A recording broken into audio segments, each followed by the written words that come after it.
Hello বন্ধুরা, ছেলের জন্মদিনের সকালে দেখো আমি কি কাজ করলাম। দেখো, বিছানার চাদরটা নোংরা হয়েছিল, তার জন্য বিছানার চাদরটাকে ভালো করে পেতে নিচ্ছি। তো এখানে ঘরটাকে পরিষ্কার করে নেবো, তার জন্য বিছানার চাদর পেতে নিয়েছি। তো দেখো কত সুন্দরভাবে গুছিয়ে নিয়েছি, তো খুব সুন্দর লাগছে গোছানোর পর। তো তারপরে দেখো সকাল সকাল আমি ঘর মুছে নিচ্ছি।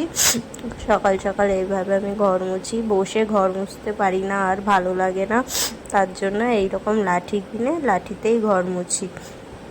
তো ঘর সকালের কাজ এইগুলো হয় সেগুলোই করে নিচ্ছি।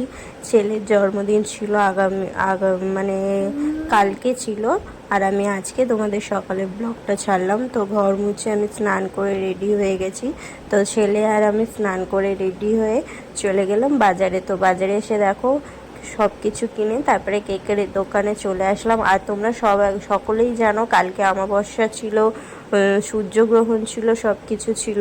তো তার জন্য দেখো আমি সুন্দরভাবে পুজো দিয়ে দিচ্ছি ঠাকুরকে। এখানে আমার ছেলে ভিডিও করে দিচ্ছে আমায়।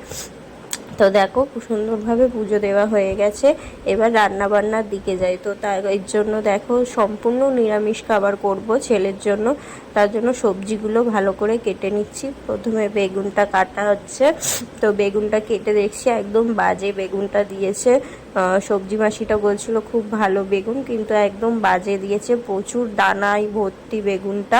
তো বেগুনটায় অল্প অল্প করে সব ভাজাভুজিগুলো করব, তার জন্য সব কিছু অল্প অল্প করে কেটে নিয়েছি। এখানে 5 রকম ভাজা আছে, আর এখানে মুগের ডাল বসিয়ে দিয়েছি। তো এখানে দেখো পটলটাকে ভালো করে ভেজে নিচ্ছি, পুরো পটল সব রকম ভাজাভুজি হয়ে গেছে। কি কি ভাজা আছে এখানে বলো তো, তোমরা কেউ ভালো পুরো ভিডিওটা দেখে বলো, ঠিক আছে? তো ছেলেকে খেতে দিয়ে দিয়েছি। চলো বন্ধুরা, ওকে সবাই আশীর্বাদ করো।